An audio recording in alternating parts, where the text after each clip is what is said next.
ஸ்ரீமத் பாகவதம் 64ஆம் பகுதி.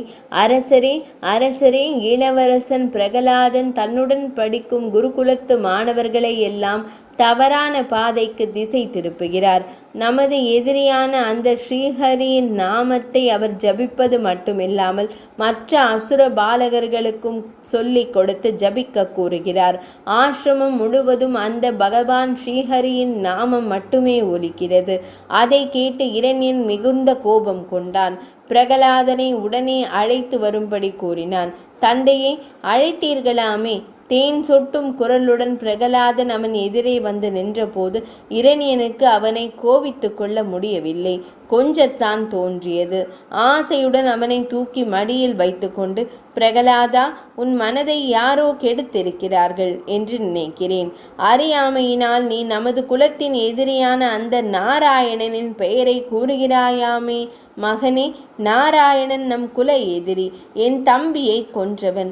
நான் தவம் செய்ய சென்ற போது உன் தாயை கடத்தி சென்றானே தேவேந்திரன், அவனுக்கு ஆதரவு தருபவன். அவர்கள் எல்லாம் நமது அசுர குலத்தின் எதிரிகள். எனவே இனி ஹரியின் பெயரை கூறாதே என்று அன்புடன் கூறினான். தந்தையே, பகவான் நாராயணன் விருப்பு வெறுப்புகளுக்கு அப்பாற்பட்டவர். என் சிறிய தந்தை இரண்யாட்சன் பூமாதேவியை கடலுக்கு அடியில் சிறை வைக்க முயன்றதால் தானே நாராயணர் அவரை கொன்றார். தவறு செய்தவர்களை நீங்கள் தண்டிப்பதில்லையா? அழகாக பேசினான் பிரகலாதன். குழந்தை தெரியாமல் பேசுகிறான் என்று எண்ணிய இரண்யகசிபு மேலும் பொறுமையுடன் நாராயணனை வெறுக்கும் பிரகலாதனுக்கு அநேக விதமான அறிவுரைகள் கூறினான். ஆனால் பிரகலாதனோ இரண்யகசிபு கூறுவது தவறென்று சொல்லி, தந்தையே, நாம் எல்லாம் அழியும் உடலை பெற்றவர்கள். பகவான் நாராயணன் நித்தியமானவன். அவனே உலகை படைத்தும் காத்தும் அழித்தும் ரட்சிப்பவன்.